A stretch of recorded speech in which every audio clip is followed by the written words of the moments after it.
Good morning, everybody. Welcome. This is Angela Coulter and Rasik Abhignani. bringing you this week's Ascended World podcast. Collective, what do we call it? We call it a collective energy, a weekly collective energy share. So, anyhow, I don't even know. Do you have an idea where to start today? I was thinking about that yesterday and even last night. I was like, gosh, it feels so amazing. I'm not sure I have anything to pick at. Well, you know that's when there's Maybe something that's huge that there's looking. It's usually like, oh yeah, no, everything's fine. Everything's good. right.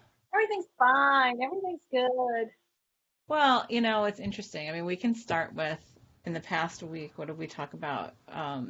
What's been a big topic? We've been talking about the Notre Dame thing, right? We can start there. That's what I'm sort of getting the ping to. And we can talk about a lot of other things around that. Yeah, and I do think that's appropriate today. Especially the shift in the feminine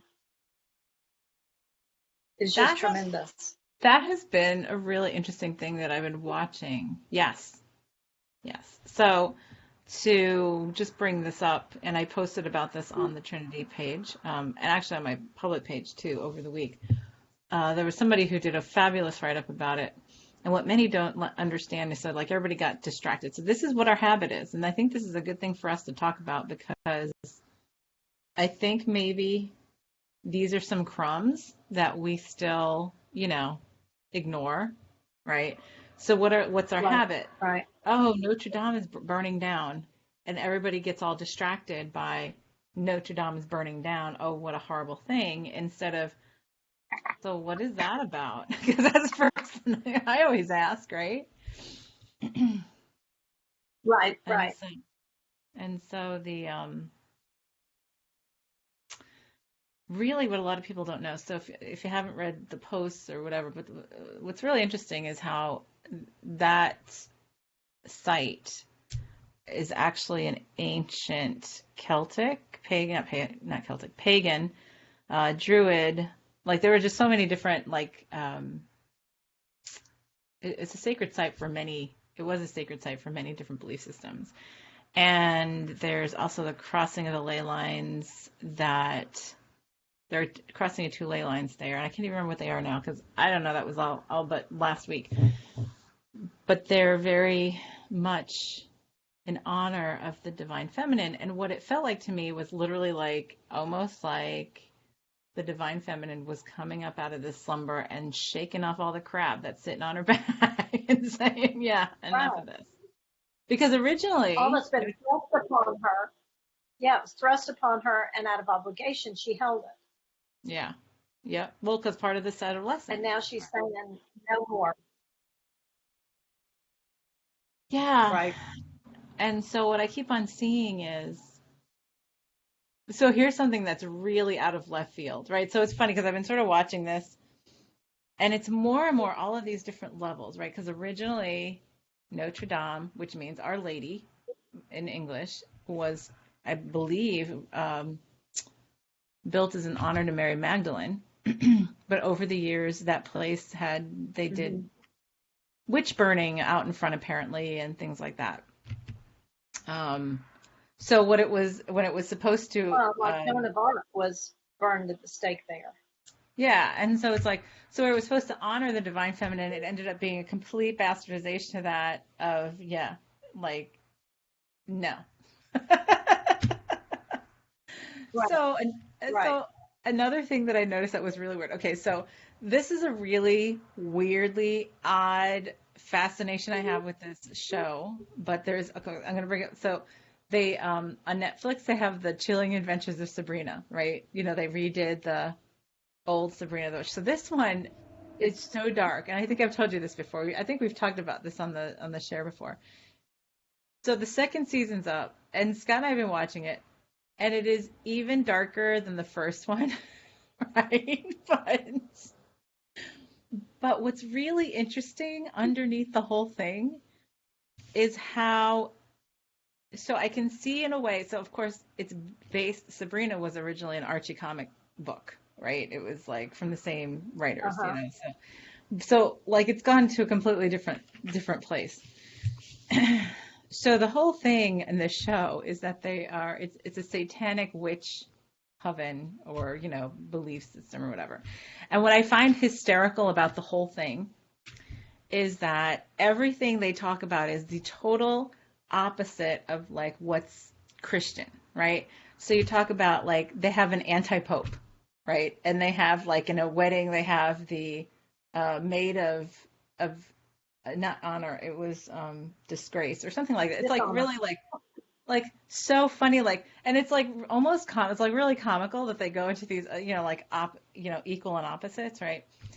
So the thing is, there's all this stuff, and so Sabrina's growing in power, and she's like her whole effort is walking the line of balance, right, of light and dark, and recognizing the place for both, which I think is a great message, even if it's like now they've gone into this really dark place this season. But the thing that's really interesting this season is what they're highlighting is the inequality of men and women, even in that church, right? And how it's Right. typically started by somebody who's high up in the church who says, yeah, you know what? They twist the words, they twist the original like beliefs or happenings or whatever to so that it can illustrate it to their means, right? So that women can be um and so that it can be like used for power, right? So this whole like season is all about the inequality that's been created in this satanic church, which was not the original. The intent was that everybody was equal and it was equally nourished and balanced and everything else.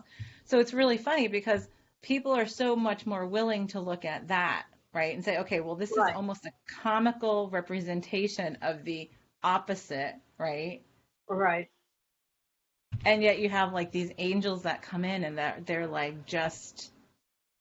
um just continuously they're just on this crusade to just like brutally kill the witches. It's really interesting, and they're supposed to be the angels, like, so it's really interesting how you have these twists. But part of it, I think, is there's this whole theme that keeps on coming up in all these things about this inequality, the inequality of the divine feminine and the divine masculine. Like, and so it's easy for us to say, oh yeah, like people to look at, oh yeah, well look, well of course that would happen. It's satanic church and power and blah blah blah. Except Right. it Right. happened in the Christian church because originally in the Christian church, the divine feminine was equal to the divine masculine. It was all part of the whole of what God was to be, right? So it's interesting as we talk about the reclaiming of the divine feminine. Well, part of the reclaiming of the divine feminine is the equality, not the taking over of it, because we've done the pendulum stuff, and we've talked about that. So it's like sort of coming back to the center. And so these things are just starting to. It feels like it's just everything is physically starting to represent what's in the non-physical. Right. Laurel has a big comment out there about the church and ley lines that she's particularly biased about. Um, I do find it interesting how a lot of the response on the that I've seen online is, this money that's being raised. It's like, well, what about the Cathedral of the Earth? Let's rebuild that. Let's put it towards something that's, a little bit more critical than bricks and mortar. Mm-hmm. Yep. But I also, you were talking about how in the show that it was, um, originally the original intention was equality. I think that's the thing that this country was founded on was, freedom. And we've lost touch with that. Yeah. Although it's really funny as we've had this, it's been pervasive in our culture from the beginning too, right? True. I mean, Absolutely. all men are created equal, right? Right, right, right. And not only Right. that, but it was like funny because I saw some meme up there about how like, um, was it Thomas Jefferson that wrote that or whatever, whoever it was that wrote that or would say that also had slaves. So it's like, okay. So, Yeah. you If know. you're only 3/5 of a person. And and my oldest, well, actually both my kids would say, "Oh, well, yeah, well, pretty much for a long time in history, it's been, as long as you're equal, as long as you are white male, you know, like of a certain, As long as you you put know, the equal profile. that's right, as long as you fit that profile." But we don't realize how much. So the funny thing is, so we talk about it, we talk about it, we talk about it, and then something like this happens, and instead of stepping back and going, so what is this representing for us? Like, what is it for us to change, right? Because we're literally watching something collapse, which I always think of the tower and the tarot deck, right? No, I just lost you, Sarah. Are you there? I just lost Sarah. Anyway, so are you with me? I don't know what happened to her. I'll keep on talking. So, I'm gonna text her, say, where did you go? You dropped out. So we keep on talking about it, and we talk about it, and we talk about it, except, or hold on a second, I'm gonna ask you to see if she realized she dropped out.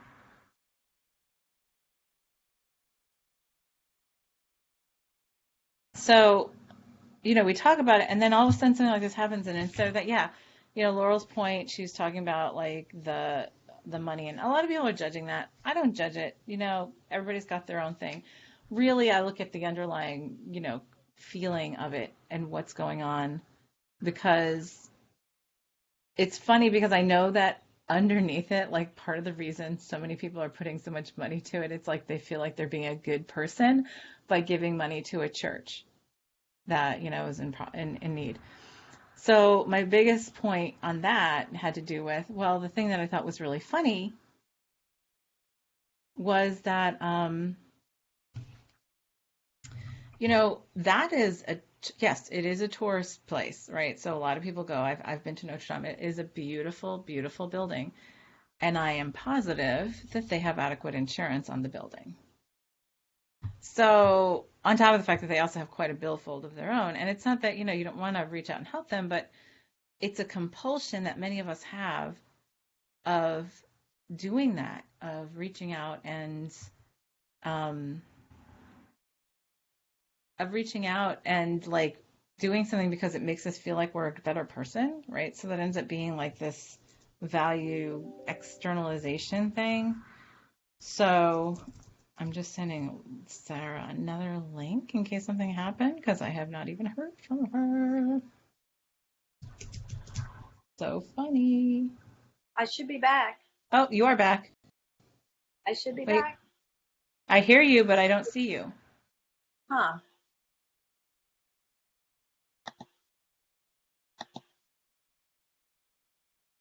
It says on my screen, no one else How is about sharing now? video. Nope. Because it Oh, there you says are. my There video. you are. Oh, okay. Man, lots of resistance there, I guess. There's some there. Yeah. What I was talking about is how the money thing, and so many, because you had said that, so many like really get to that place of, like, everybody's judging it. And I don't judge it. I just look at, well, it's so funny to see how we talk a good game, but at the end of the day, somebody feels like, oh, I'm a better person because I donated money to this church. When I'm like, okay, I'm sure the church has a bajillion dollars of insurance. And I know they have quite the billfold. And it's like, but there's this underlying consciousness of like brainwashing that we've had, that it's like, oh no, even if that structure, we are in such a habit of having that structure there that ah, we don't stop to think maybe it's time for us to move on, you know? Right, right, And so it's right. like, Well, what? and it's that same thing we've been talking about, just on such a more in your face scale of the creative destruction, allowing what's old and doesn't serve you to fall away. And sometimes it's uncomfortable and sometimes it's not pretty, but it's those molecules bumping against each other, getting ready for the change. And anything that's not ready to change is just crumbling. And I know we've Right, talked about this like a jillion times. We've talked about this so many times, and it's like, but we keep on getting to a different layer of it, you know? right, right. Well, But and it's funny because, I think that a lot of people have the misconception that in order for the feminine to rise to power, that it has to be at the sacrifice and destruction of the male right, which is or not all the other point, energies. And it's like, I thought the point here was balance. was completion and Right, wholeness. right. Which in wholeness, that doesn't mean that one takes the place of the other. No. And we've done that. We've swung the pendulum many times over the eons. Right.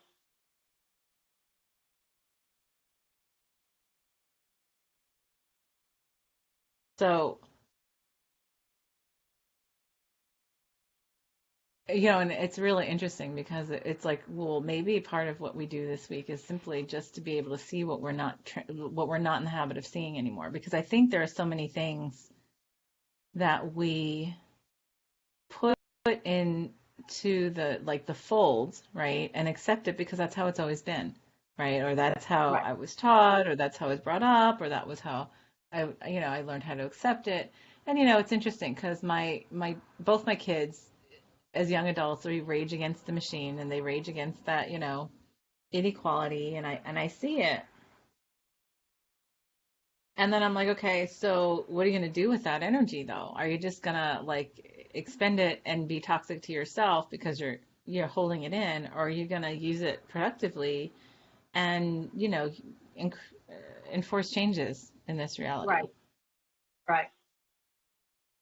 I know I've been experiencing a new new sense of balance within myself that's not it feels like a balance of completion, not um, one thing or another, which is so gratifying, so such a relief. Yeah. Yeah, I think one of the repeated pervasive things about all that has to do with relationships. We've talked about that many times. And we have a lot of those externalizations. I just totally forgot my thought that was coming from that. These Well, I know that externalizations. I've experienced that balance in relationships, and I feel that I'm coming from a completely different place, not a place of need, not a place of inequality, not a place of expectation. It's just honesty, and there's no emotional charge one way or the other, which is me who experience emotions so intensely, not only mine but everyone else's, that it's just such a place of, oh my gosh, I can breathe and I can be honest and I can be. Yeah. So Well, that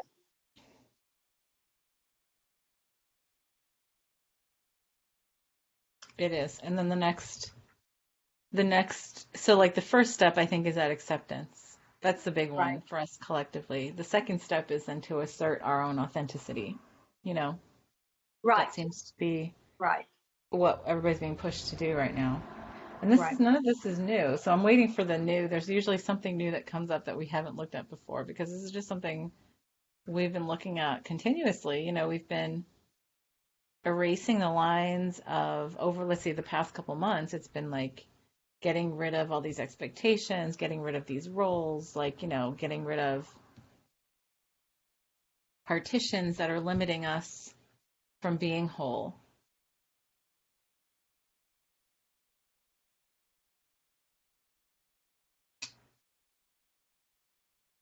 I guess maybe, in seeing something as big and bold as that fire and destruction was, maybe it's a question of allowing what we're feeling internally to be acceptable, projecting externally.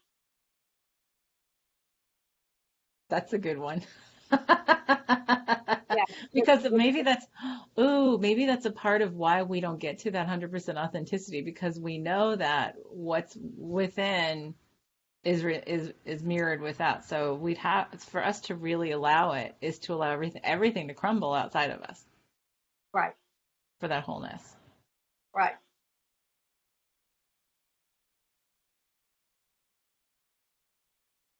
So somebody said they can't hear the sound on this. Yeah. I think everybody else can because we're getting comments. So Yeah. 'Cause check I your. can, when I turn up my phone that's tuned into it, I can hear it. I don't Yeah, know. I mean, I did had to turn my thing off because I could hear it. So anyhow, yeah, and maybe that's what holds us back, that last percent, right? Or those last couple of percents to say, oh, because when I let this go, right? Because what was the first thing that Sarah says to me when I like texted her the next day, well, because this happened, the Notre Dame thing happened Monday afternoon. It Yeah. was And like, I was it in the was car. timed like right after our share or something. I texted you the next morning. I'm like, did you see? Because Sarah was away, and I said, did you see about Notre Dame? And she texted back. She goes, did we do that?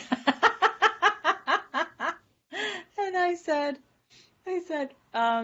I don't know, probably it's some, because it was funny because we were talking about that ripple effect thing, right? Of not seeing the bigger Right. picture and being Right. afraid to step into like your assertion or realization or authenticity because you were being afraid of, like so the politics thing, right? I could never see the bigger picture or whatever. Right. So, and it was Right. just so funny to say, oh, look at what we did. And like we did this great collective share on this. And then Boom. Notre Dame burned. Yeah. And it's when I sit and I contemplate, okay, this calmness and this wholeness I feel, then I sit and I say, okay, and now allow that to be projected outward. It's like, oh, but wait, Yeah, but I don't want it to affect this. And I like this, so I don't want it to affect this. It's that precious, but yet on that right, next scale. right, right. Well, yeah, because then, well, what if this meant the collapse of the entire capitalist system or the entire, Right. World Bank or, like, what if it means that? Yeah. We're Yep. so afraid. I mean, because there's a little bit, and when I say that, I can sort of feel like a rumbling in the collective, like, yeah, no, these are structures we put in. Not that. You Not can do that. that. Not That's that. right. But this isn't precious, so let's keep it right. Right. Right. Yeah. Yeah, so yeah, that feels like that's really important because we're talking about that the balance and for us to allow that is really, I mean, it allows us to change the structures of our entire world, right? And what dictates those structures, right? The churches, the belief systems, the Government. political systems, the institutions, right? The currency systems, which I had several conversations last week about the currency thing, because we had talked about that cycle of allowing something to have power, Right. like and allowing ourselves to have all this equal power, so it became that cyclical spiral, right? Or the bigger spiral. Right. So while we spiraled that one out really quickly. Right. so, Right. so I feel like this is just like all of this stuff. It's the chaos that's just beginning to pick up speed, you know? Right. Right. And so part of the importance of like to tie all together what we've been talking about over several weeks or more than that is it's when we can let go of expectations and just be present, right? Yeah. Then Can we you can hear me? deal with that externalization. Can you still hear me? Yeah. Hmm. Okay. Because you froze up again. So my blue jeans connection Yeah, isn't. you keep on, you freeze up every once in a while when you're Yeah. talking. So Okay. Just making sure I'm still there. you're still there. So I'll just sing a song next time until you come back. Right. Yeah. But yeah, so let's take a long, hard look at that. but that would be taking that long, hard look in the mirror of, so what is the but not that? Is it, It's well, almost we, like connecting. We've gotten to that place where we're taking responsibility for creating our own realities. So, okay, take that a step further and say, okay, I now create this in wholeness, and I allow that wholeness in everything I create. That feels good. and to do that is to lay down all the exclusions, to let go of them all. Right. Which really is the ultimate freedom. Yeah, but it's like a huge domino of like destruction in a way, Right. But again, right? that's getting Because involved in the process. right. I mean, I think, but and I'm saying this though because I think that's the thing that holds it in place is the but not that, right? The saying Right. no, I'm willing to go this far, but And no not further further. than that, Right. and no further, because that's enough, right? Oh no, this is enough. I'll settle for that. Yeah, which is our habit. Right. That's Right. that's our Good biggest enough. habit That's is good enough. Yeah. yeah, yeah. No, it's good enough. Like I can't. I did all, and that's what we do. We are constantly rationalizing in our minds. No, look at how much I've done. So that's good enough because even though I know this other thing doesn't serve me in my life, I'm Right. still letting this be here because It's it's, better than it was. right. Or I believe I can manage it. Like, and anything we have to manage, hint, hint, is something that's Right. probably not serving us. Right. Exactly. So it's like, okay. So, and one of the biggest things that I know a lot of people are going through right now, because I know a lot of people who are going through separation, divorce, and potential and all that kind of stuff, is the fears that come up of, well, how will I support myself? How will my life be structured? Especially when they have been, say, not working or at home. Well, and so family oriented. Yeah. Well, not only that, but then completely dependent on their spouse to say, oh, well, okay, so I'm doing this, and now it's like, oh crap. So it's funny, it's like, yay, I'm ready to stand in my own power, and then the ego says, oh crap, but that also means I have to stand in my own power and not Right. depend on Right. anything else. Right. So, and a lot of times, and that's where a lot of people are getting stuck is like in this in between stage of, so I don't know what to do yet, or I don't know how to do this, or like whatever. And it's like, well, the thing is, partially, a lot of times it's that leap. Because a lot of times I've watched people take the leap in these kind of situations and it all comes together, even if it's a little scary for a little while. Right. So, so, but that's a really big thing too. And it's great to see things shaking up and the realization of, well, this doesn't serve me anymore. And I've even watched several people like go through stages of like, okay, so I can go to this part of my relationship and I've changed that. And now I can go into this and change that. And now I can go into this part where I can actually stand there and look and say, this doesn't serve me anymore. And I can move into a different place. And that's great because then that's the big panic then will be, oh, but I don't know what to do here. Right. And I Right. and I and I think the reason I bring that up is just because there's so many places where we're going to be asked to do that in the immediate future, in the immediate shifting that we're going through. Yeah. And Exactly. not just in our relationships in our homes, but I mean things like I'm watching people who are just being guided to up and leave and go and Right. start something completely different. Like the friend of ours who completely left, the Midwest out to the West and start like just left her like everything and just started a whole like, joined in with this other business. And because that's where her heart was guiding her, her spirit was guiding her. Right. Um, and I've seen that happen. I'm seeing that happen more and more, which is, to me, it's fabulous. And I know it's scary. Um, but it's scary to the ego and only the ego, because the ego is what frets about the future. But if we just go in that true guidance of, okay, I trust. So how far are we willing to trust? Right. So,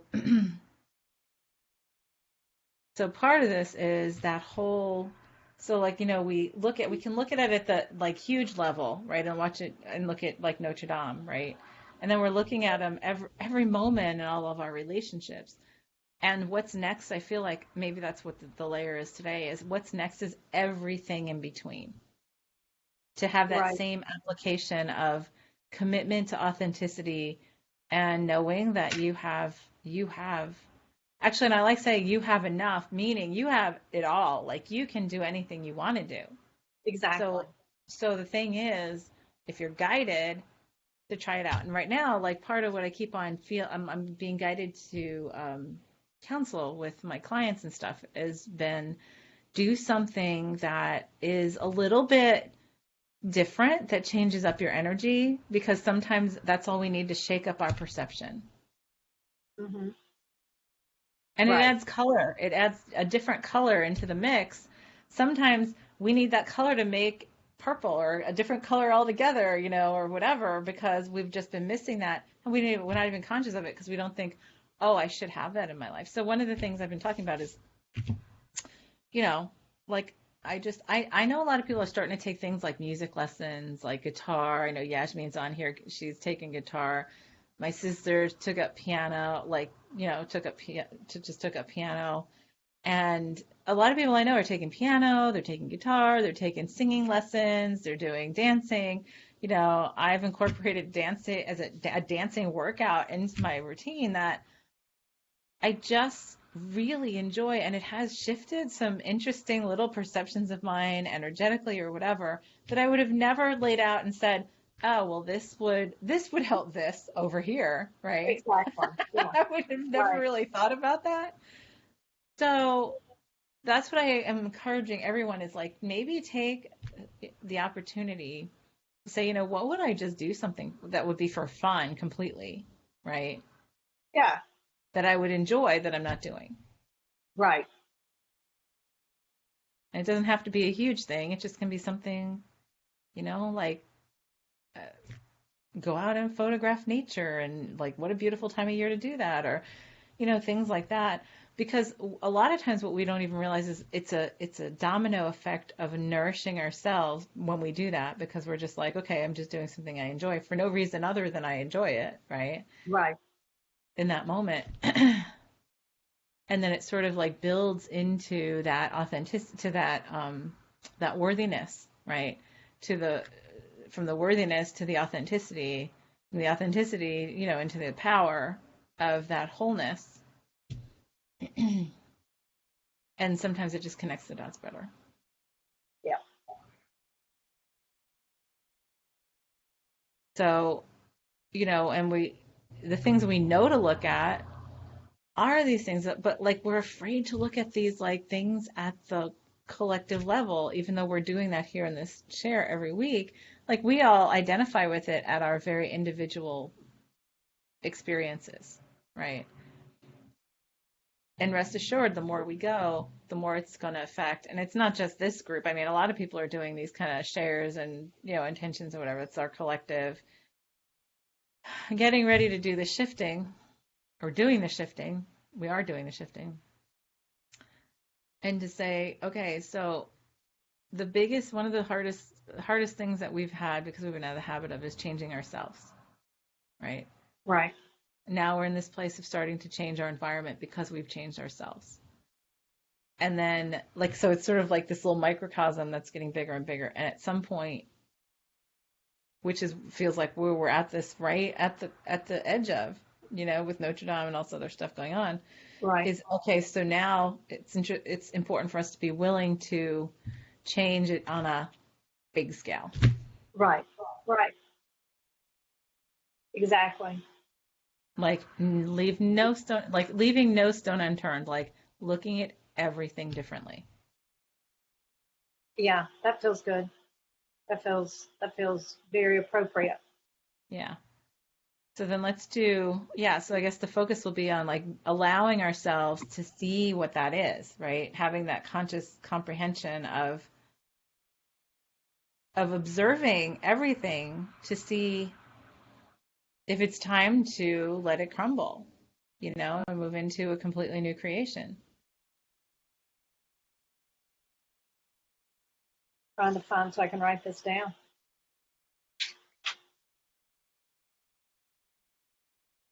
And today's Earth Day. Oh, isn't that perfect? Oh, Yeah, let me write this down too. What did I just say? I don't even remember. yeah, I don't remember. Allowing ourselves the conscious clarity on and the ability to observe all those things that are still remaining at the, not even just at the personal level. I mean, and the ego says, "Oh my God, what an overwhelming task this is," because I'm just like, I'm already like having to be completely conscious and observant of this entire, like all of my stuff, like here. And many aren't even at that point yet, right? They are still Right, walking around blind to themselves.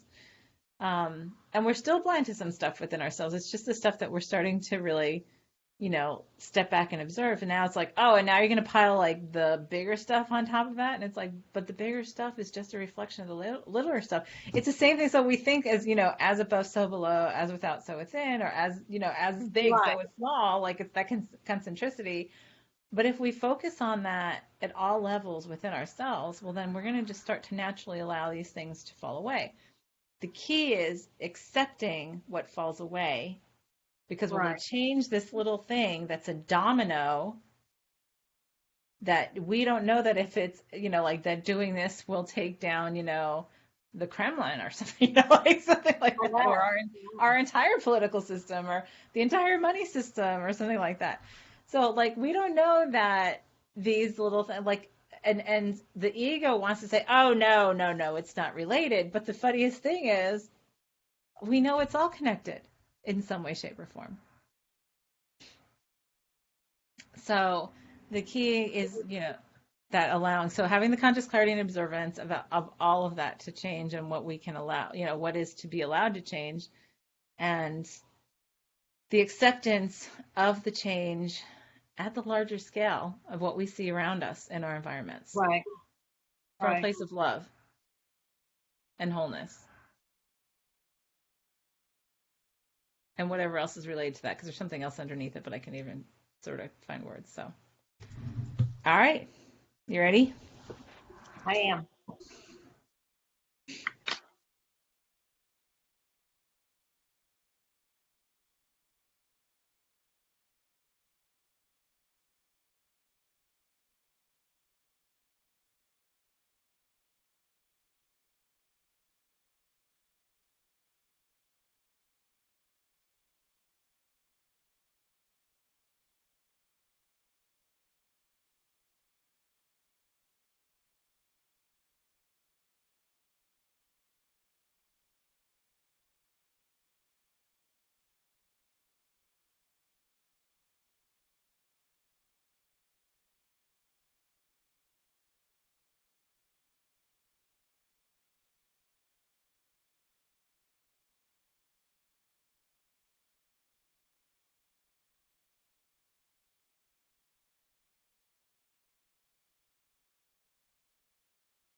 Wow, that was way more powerful than I expected. Yeah, that was great though. It really was. In the Oh, very big in the very beginning, I saw this really big, so I saw this big can, like a big can in the middle of this stuff swirling around, and it had a pull top off, right? And I see this big can come in, and it's like, opening up the can of worms, right? right, right. Right. And so then there was a part of like us collectively, we were like, whoa, wait, what are we doing? And there was this hesitation. It's like, no, we've committed. Let's just do this, right? So I saw the pull tab get pulled off, and these worms start coming up out, right? And they just like come like falling out or whatever. And then at the underneath it all though was a whole pile of seeds.